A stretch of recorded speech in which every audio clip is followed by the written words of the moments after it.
So the United Kingdom have embarrassed Donald Trump by announcing a trade deal 6 hours before he was supposed to announce it at 10 o'clock this morning Eastern Standard Time. And so there's Trump's big announcement about a big, huge trade deal that's already been announced by the Brits. Very interesting. We don't know the real details of this, but we know that they've said that Keir Starmer is going to make an announcement this morning about that. So a little bit embarrassing because the big surprise is over. It's the United Kingdom. And apparently Trump is fuming that he wasn't allowed to give the announcement first. This information, folks, comes from Downing Street Public Relations and CNN. Folks, my name is Nick. Let me know what you think in the comments. Love you guys to give me a follow.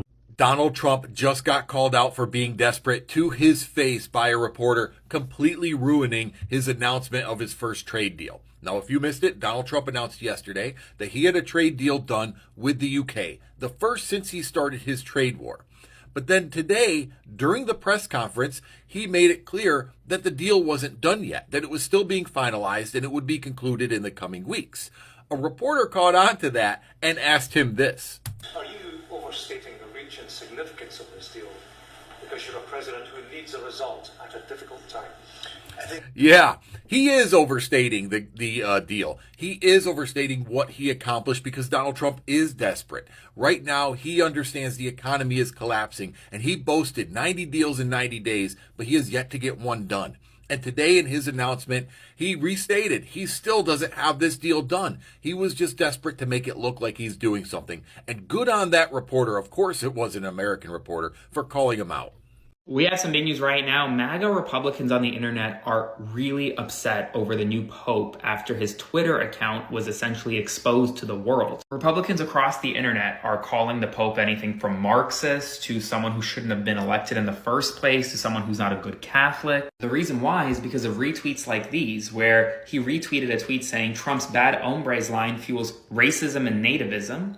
He said another tweet, I stand with the dreamers and all people who are working toward an immigration system that is fair, just, and moral. These are retweets from the new Pope. He also retweeted Chris Murphy, a Democratic senator, who said, to my colleagues, your cowardice to act cannot be whitewashed by thoughts and prayers. This is referring to gun violence and gun reform. Well, MAGA Republicans are really upset right now because it appears as though this Pope is at least ready to criticize Donald Trump and J.D. Vance. And while it's not making good news in their circles on the internet right now, I'll do a full breakdown on my Substack about this, so subscribe for free at the link in my bio, spread the word, and follow along to stay up to date on all the news that you need to know about. There'll be more to come. I'm going to say the meanest thing I could possibly say to these Trump voters posting self-pity videos because they're suffering due to his policies. Now, I don't do personal attacks, so I'm just going to tell you the truth, because sometimes the truth hurts. You don't get to complain. You definitely don't get to complain about the lack of leadership or ideas coming from Democrats, because we didn't do this to us. You did this to us. If you and I are driving down the interstate together and you reach over and grab the wheel and you steer us into a 200-foot deep ravine full of lava and sharks because you think big interstate is corrupt and you thought it would be funny to shake things up, when I scream at you as lava sharks eat our legs, you don't get to be mad at me for being mad at you, because it was my idea to stay on the interstate, and it was your idea that ruined everything for both of us. You don't get to ask what Democrats would do differently with the economy. You don't get to ask what Democrats are doing to help us right now. Those are 2024 questions. But we're in 2025 consequences. This era of the United States right now, this is about the president you elected, the cabinet secretaries your Senate confirmed, the cowering Republicans you elected to obey him in Congress, and all of the very real consequences resulting. We told you these things were going to happen and we gave you lots of warnings, but you grabbed the wheel anyway. If you want to know what Democrats would do differently, look at the track record going back to the Great Depression. Economic growth, job growth, wage growth, retirement plan growth, all of these things have been better under Democratic leadership than Republican. If you like these things, you vote for Democrats because it's what Democrats do. I don't care if you like the Democratic candidate. I don't even care if you understand how the policies work. And I'm not going to ask you if you believe me, because every chart and every graph that matters at the highest level for the middle class proves me right over the past 100 years. I'm only going to ask you that over the next year and a half, you come to grips with this fact so you don't make the same mistake again. So the announcement came out today. The announcement we've all been waiting for was going to be one of the biggest announcements in American history, is what we were told. And it turned out it was a trade deal with our 8th largest trading partner.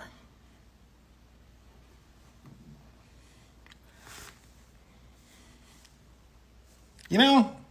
And of course, trade deals with any country are good.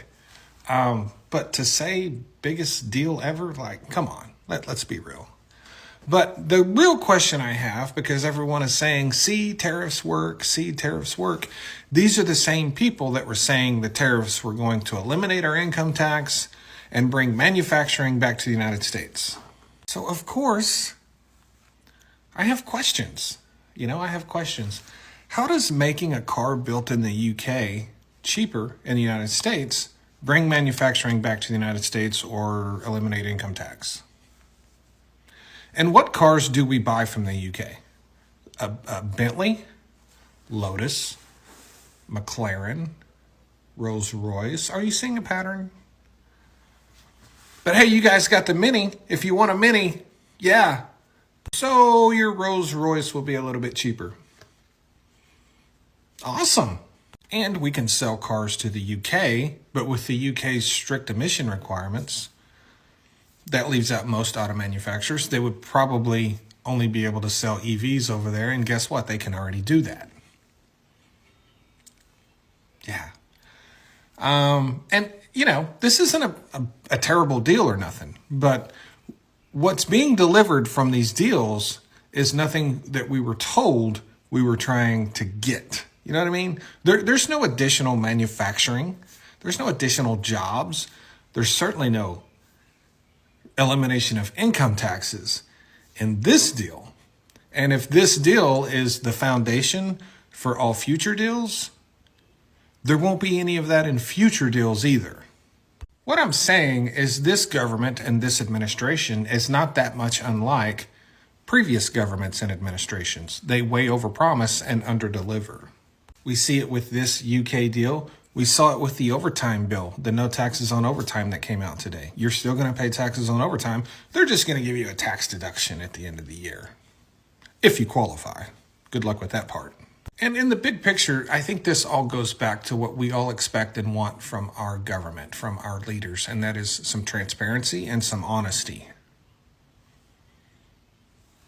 And like I said, it's not that this is a bad deal. It's not a bad deal. It's just, this isn't what we were told. This isn't what we were promised. This isn't what we, crashed the economy for. Well, the economy hasn't crashed yet, but they say it's going to. That's yet to be decided. I just feel like this is a kind of deal that could have been done with a phone call without tanking everyone's 401ks and freaking people out. Maybe it's just me. And I feel like this whole huge spectacle was made to reach a trade deal that's just an average, everyday, ho-hum type of deal. Like it doesn't meet the hype. Thanks. All right, you guys, we have a new pope. Babe. What's his name? Leo. Pope Leo. And he's from Chi-Town. He is from Chicago. Went to Villanova. We have an American pope, you guys. And he went to Villanova, lived in Philadelphia. He might even be a Birds fan. And I know an American pope might send shivers down the spine of many of you, but he's not the worst. His name is Robert Prevost. If you want to do your own deep dive, he's chosen the name Pope Leo. I'm wondering what that birth chart looks like. The choice of the name Pope Leo itself is a political move. And he is considered progressive. He's pro-climate. He's not as anti-gay as a lot of the other contenders. Wants homosexuality to be decriminalized globally. He's pro-climate. And he might be a Birds fan. I don't know. I feel like this is a win. And he's Latino. Pope Leo is a Peruvian citizen and served in Peru as an archbishop. So I don't know. I'm feeling good. More than anything, the conservative Catholics that I know are pissed. So I do feel like we are in good standings. And on top of all of that, he was more or less personally appointed by Pope Francis. So the agenda that Pope Francis has set forward for the church will hopefully be carried into this next era. And listen, when I say that he's considered progressive, I mean considered progressive within the Catholic Church, so please don't come for me. Pope Leo is also a certified J.D. Vance hater, having written an op-ed saying that J.D. Vance is wrong. Jesus does not ask us to rank our love of other people. So we've got an American Pope who has already been critical of the Trump administration, who served in Latin America, who was homie bestie gals with Pope Francis. I don't know. You guys, this could be good. It definitely could be worse. It could be worse. It could absolutely be worse. We could have had a Pope Trump, and we don't. So I'm thrilled. We don't care about your opinion. You aren't Albertan. We're leaving. Stop whining. You got your woke hellscape just like you wanted. Be happy. Most conservatives will now be gone. Enjoy your utopia. Pause for a second, guys. I want you to digest this before I tear it apart. Are you ready? Number 1, pretending not to care about my opinion while writing an entire paragraph in my comment section doesn't sell as much as you think it should. Number 2, you aren't Albertan. Are we just naming things now? Black leather jacket, white shirt, excellent haircut. Are we all caught up? Does that make you feel more comfortable in this conversation? Or does my understanding of the Canadian Constitution make you incredibly uncomfortable as I apply it to the legislative issues surrounding Alberta? Number 3, part A, we're leaving? Who's we? Is it the voices in your head that's leaving, or do you have a friend? I'm just curious who I should be signing papers for so we can sweep you on out of there. 3, part B, stop whining? I don't think I ever whine. Maybe when Buffy got canceled, because that was a really good show and it should really come back, and it hurts my heart a little bit, but I sure as heck don't whine when I'm proving my point to people like you. 3C, you got your woke hellscape. That would make a really good name for a band. If only I knew how to play the guitar. Number 4, be happy. Most conservatives will be gone. Listen, hun, thank you so much. I appreciate that.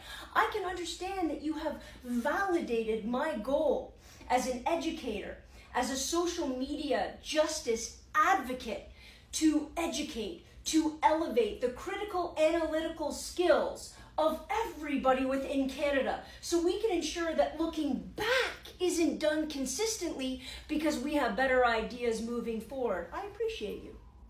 And number 5, enjoy your utopia. We sure will. Hey y'all, come a little closer. I have some information that I want to share with you.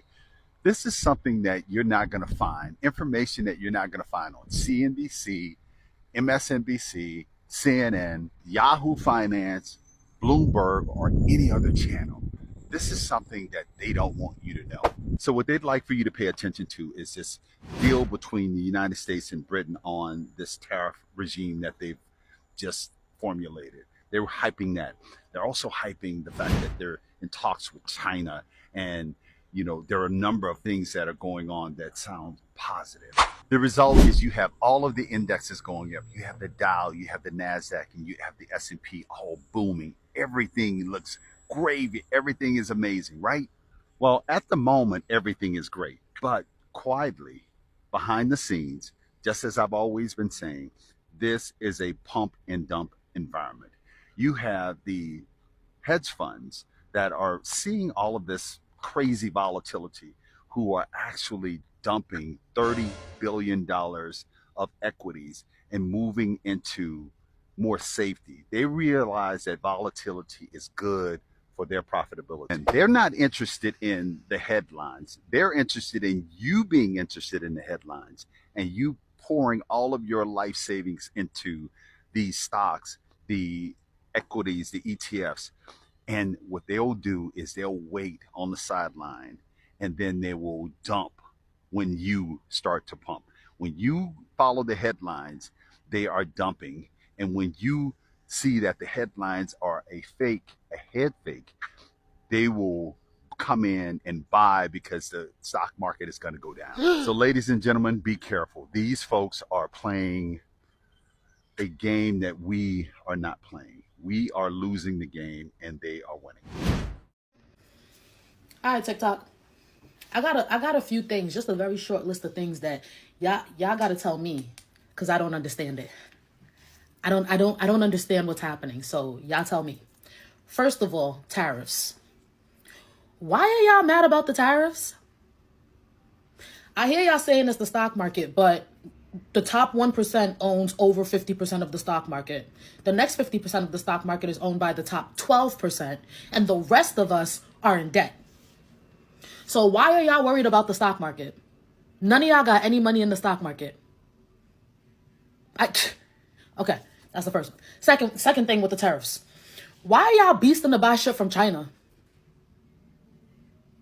Why are you so excited to have a whole bunch of cheap shit in your house that's breaking all the time from China, while China has nothing in their house from you? What's that about? Somebody explain it to me, because I don't understand it. Okay, so tariffs is basically when we charge any other country to bring products into our country to sell their products here. The reason that we are upside down on this game is because they charge us to bring our products there, so we don't send any products there. But we don't charge them to bring anything here, so they send all their shit to us, and we are the biggest consumers, suckers in the entire world. So why are y'all so excited to pay another country to make all of your goods, including saline, including medications, including life-saving treatments? Why? Why do you guys want another country to make that for you? I don't understand it. Explain it to me.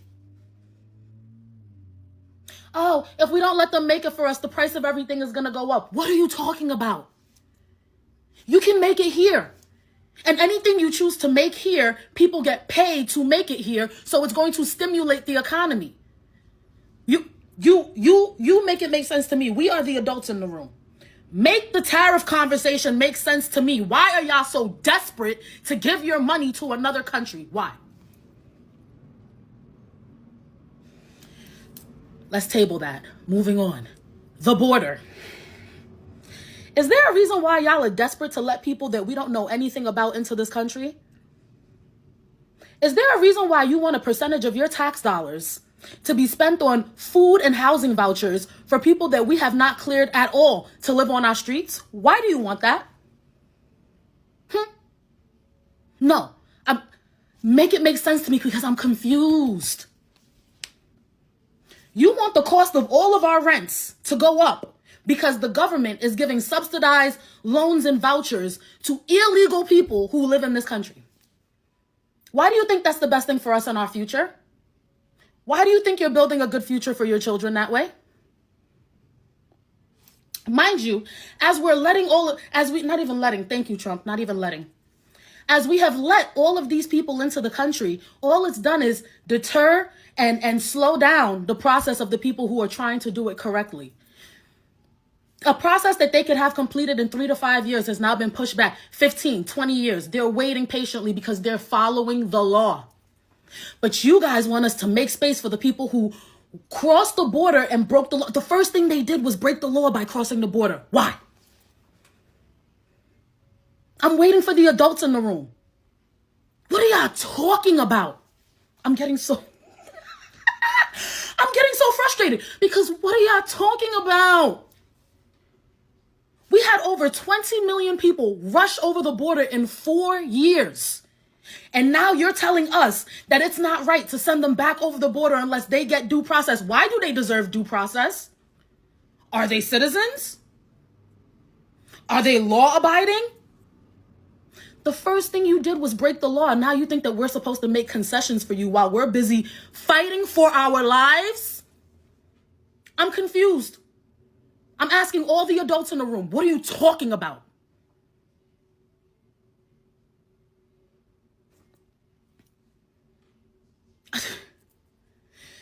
So we'll leave that. That's the border. Next conversation. My body, my choice. Do you guys know why they started saying reproductive freedom instead of my body, my choice? Anybody want to give an answer? Because before, when they said my body, my choice, that also included vaccines. My body, my choice means I don't give a damn what you're talking about. If I'm not comfortable putting it in my body, I get to say no with impunity. They decided that wasn't okay. No, that we're in the middle of a national healthcare crisis. You don't get a choice. You'll lose your job. You'll lose your livelihood. You'll lose everything you ever had if you don't follow our rules. Obey. That's why it's no longer my body, my choice. That's why it's called reproductive freedom. And free to do what? Free to do what? This is an economic issue, okay? Because, how do I want to say it? Clock it. The cost of an abortion is roughly $455 with no insurance. The cost of childcare for 1 week in this country is $300 to $400 a week. You're telling me it costs almost the same to eliminate the child as it costs to send them to childcare for 1 week? And you think that this is happening because people are just so excited to throw kids away? It's an economic issue. We are at an economic disadvantage. All the adults in this country, you are at an economic disadvantage. The government put you at that economic disadvantage. The Democrats invited the migrants here, and now these people are flying overseas to see if they could go get their migrants back. What? What? I need adults to come and make this make sense to me, because this feels so black and white. Black and white? This feels so... Every single day I go and I watch the news and I just be sitting there like, I know we on a game show. I know we being punked. Because for anyone who's using any critical thinking or discernment, I feel like this is such a clear conversation. All y'all running on the internet talking about there's no jobs. I got laid off. There's no job. What industry are you in? I could give you about 6 industries right now that are desperate for workers. But since y'all don't want to go to school, y'all don't want to learn no trades, y'all don't want no new skills, y'all want to sit here and act like you just going to keep going for minimum wage jobs, all these service jobs, and they always going to be sitting there waiting for you. How? There's a nursing shortage. There's a doctor shortage. There's an imaging tech shortage. There's a plumber shortage. There's an electrician shortage. There's a childcare shortage. The reason childcare is so expensive is because we don't have enough daycare centers. Anybody want to be a business owner? You want to be an entrepreneur? You want to open up a business? We need childcare centers. What are y'all talking about? Yes, we're in the middle of a tariff war. It's going to be my God, it's like you guys have never done spring cleaning before. Like you don't understand the concept of having to gut everything out of your house, start from scratch, and then put everything back once you get all the bad shit out. You couldn't imagine? Do you know how... Yo, I've been talking for too long anyway, and I've been gone for too long, which is why I am just so bottled up with confusion. But no, this message is for all the adults in the room. I want an adult to come and tell me what is going on. Where is your critical thinking skills? Why are you not interested in doing what's best for you and your future? Why are you so desperate to give this country away to migrants in China? You don't have no pride? Somebody got to give me the answer. Somebody got to give me the answer. Do you remember when VP Harris debated Trump? And she told us what it was going to be like under a second Trump administration? Do you remember that? Roll that clip. Donald Trump has no plan for you. Nope. And when you look at his economic plan, it's all about tax breaks for the richest people. Yep. I am offering what I describe as an opportunity economy, and the best economists in our country, if not the world, have reviewed our relative plans for the future of America. What Goldman Sachs has said is that Donald Trump's plan would make the economy worse, mine would strengthen the economy. What the Wharton School has said is Donald Trump's plan would actually explode the deficit. 16 Nobel laureates have described his economic plan as something that would increase inflation and by the middle of next year would invite a recession. Everything she said is coming true. Every point that she brought up there. And this country had an opportunity to avoid all of this. But too many of you lived in your fear and your bigotry and hatred toward the thought of a woman president. And now we're all paying for that. You farmers, all you Trumpers out there that are losing your jobs, you're losing your farm. If you would have voted for her, you would have kept it.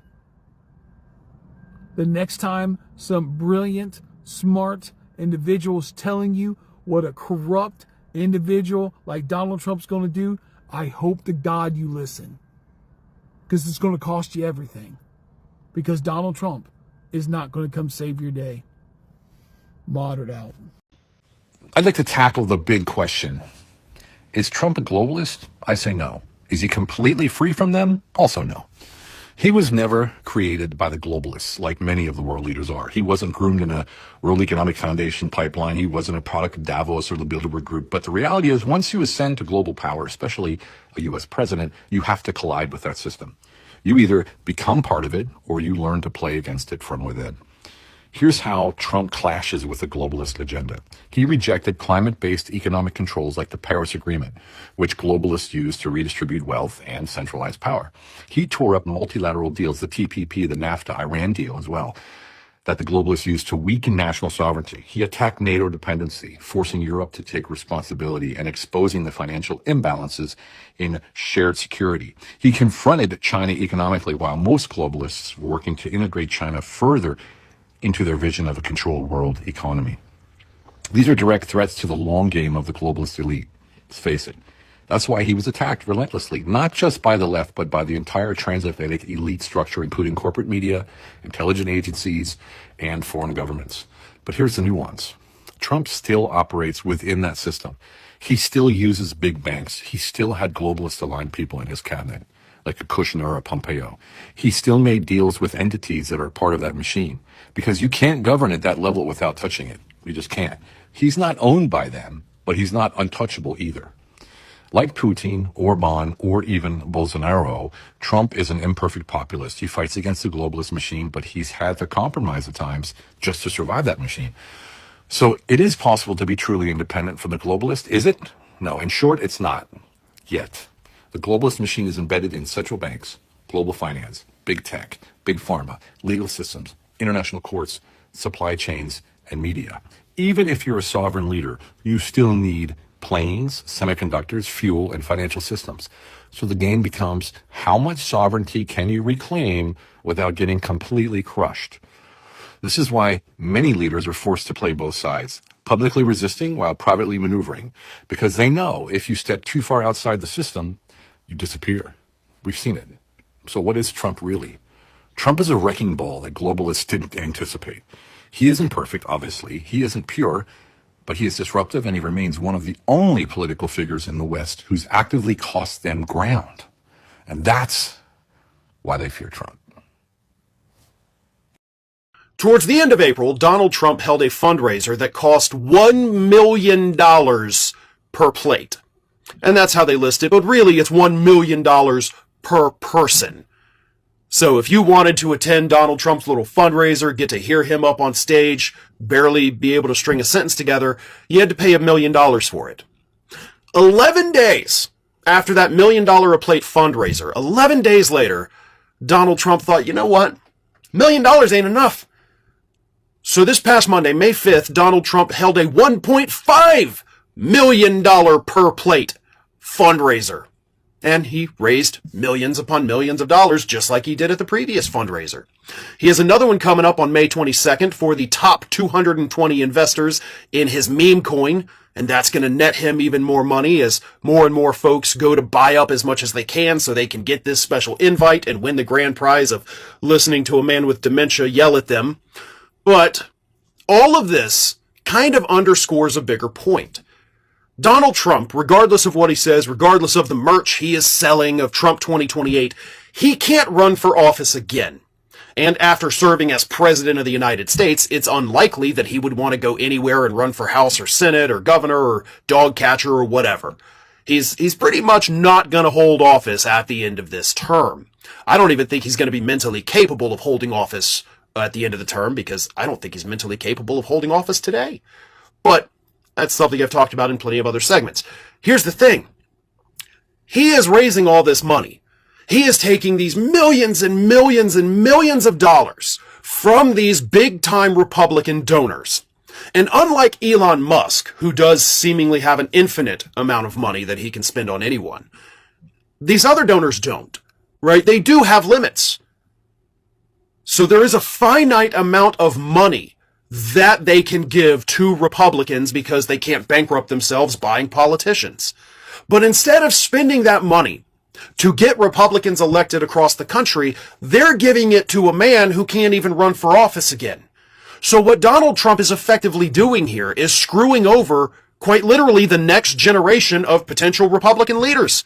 He is starving them of that donor money so that he can be the one to dole it out. Which means if we get a moderate Republican out there who says, you know what, I like Republican ideals, I don't like where the Republican Party is, I'm definitely not a liberal, but I'd like to run for office. Well, good luck with that, because you're not going to be able to get the money from the donors because they've given it all to Donald Trump. Oh, there'll be crumbs to spread around, don't get me wrong. I'm not saying these people aren't going to be able to raise $1, but they're not going to get the big money because that's now sitting in Donald Trump's war chest. So if these candidates across the country want to get their hands on that money that Donald Trump is hoarding like smog now, what he's going to have to do, or she's going to have to do, is go to Mar-a-Lago and kiss the ring. They will have to basically make themselves subservient to Donald Trump in order to get their hands on this Republican donor money that, again, he is hoarding because he can't use it. He's not going to use it to run for a lower office than President of the United States. So that is what Trump is doing here. Every time we see these fundraisers, this isn't about Donald Trump, it's not just, I should say, about Donald Trump getting money from people and then giving them special favors. It's about Donald Trump taking money away from the future of the Republican Party. And to be perfectly honest with you, I don't have a problem with that. I really genuinely do not. I hope Donald Trump keeps doing it. I'd like to see him bump that number up. Like, let's go $2 million a plate. Let's go $3, $4, $5 million a plate, Donald. Bleed those donors dry while they give money to a guy that can't run for office again. Because Republicans are already facing a political wipeout, according to Republicans, in next year's midterms. And that wipeout is going to be far bigger than anybody is predicting